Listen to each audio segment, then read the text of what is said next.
Dear students, welcome back to run পাঠশালা। আমি তোমাদের সাথে আছি শুভ্র সরকার এবং আজকে আমি কথা বলবো রাইট ফর্ম অফ ভার্ব নিয়ে। তোমরা জানো যে এটা তোমাদের জন্য, শিক্ষার্থীদের জন্য একটা ভয়াবহ একটা আতঙ্কের নাম, রাইট ফর্ম অফ ভার্ব। কিন্তু আসলে আমরা যদি ইংলিশের বেসিকটা খুব ভালোভাবে শিখতে পারি তাহলে কিন্তু কি হবে, রাইট ফর্ম অফ ভার্ব আমাদের কাছে একদমই সহজ হয়ে যাবে, খুবই সহজ হয়ে যাবে। তুমি যতটা ভাবতেও পারছো না তার থেকে বেশি সহজ হয়ে যাবে। তো চলো আমরা দেখি যে আসলে রাইট ফর্ম অফ ভার্বটা প্রপারলি সলভ করতে হয় কিভাবে, কোন ওয়েতে সলভ করলে কিভাবে এগোলে খুব সহজেই 10 আউট অফ 10 পাওয়া যাবে। So let's see. তোমাদের এই রাইট ফর্ম অফ ভার্বটা কিন্তু রাজশাহী বোর্ড এবং যশোর বোর্ড এসছে, একই রাইট ফর্ম অফ ভার্ব দু বোর্ডে এসছে, খুবই ইম্পর্টেন্ট জিনিস।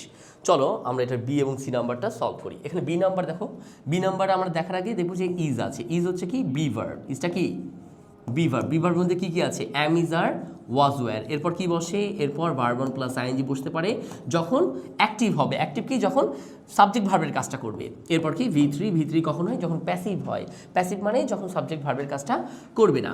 তারপর কি হয়, অ্যাডভার্বিয়াল ফ্রেজ হতে পারে। অ্যাডভার্বিয়াল ফ্রেজ সম্পর্কে তোমাদের কি ধারণা আছে, প্রিপোজিশন দিয়ে শুরু হয়ে নাউন দিয়ে শেষ হলে তাকে বলা হয় অ্যাডভার্বিয়াল ফ্রেজ। এরপর অ্যাডজেক্টিভ হতে পারে এবং তারপর নাউন ফ্রেজও হতে পারে।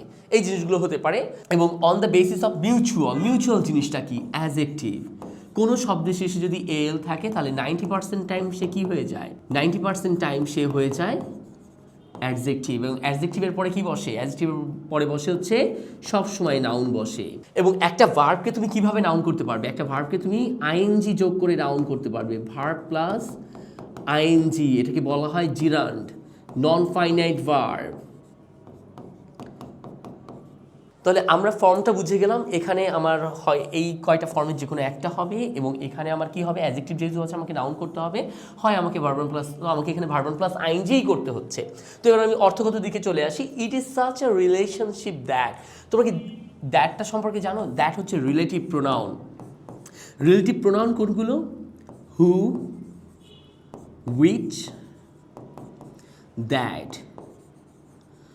তো রিলেটিভ প্রোনাউন জানলে কি হবে, তুমি জানবা যে এই ইজের ভার্বটা কি, এই এই ভার্বের সাবজেক্টটা কি। সাবজেক্ট হচ্ছে রিলেশনশিপ। তো রিলেশনশিপ কি কখনো অ্যাক্টিং সাবজেক্ট হিসেবে কাজ করতে পারে না, পারে না।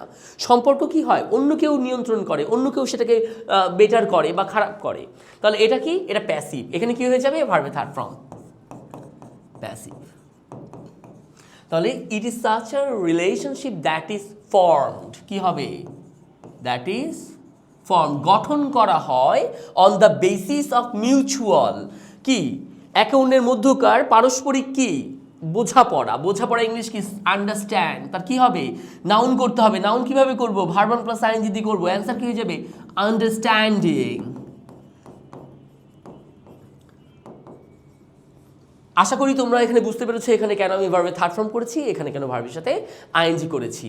শর্টকাট বলে দিই, এখানে বি ভার্ব ছিল, এই জিনিসগুলো হতে পারে verb one plus I N G, V three, adverb phrase, adjective, noun phrase. আমার প্যাসিভ হবে, আমার ভি থ্রি হবে। এখানে অ্যাডজেক্টিভ ছিল, অ্যাডজেক্টিভের পরে নাউন করতে হয়, ভার্বকে নাউন করতে হয় ভার্ব ওয়ান প্লাস আইএনজি দিয়ে। আশা করি বুঝতে পেরেছো। ধন্যবাদ সবাইকে।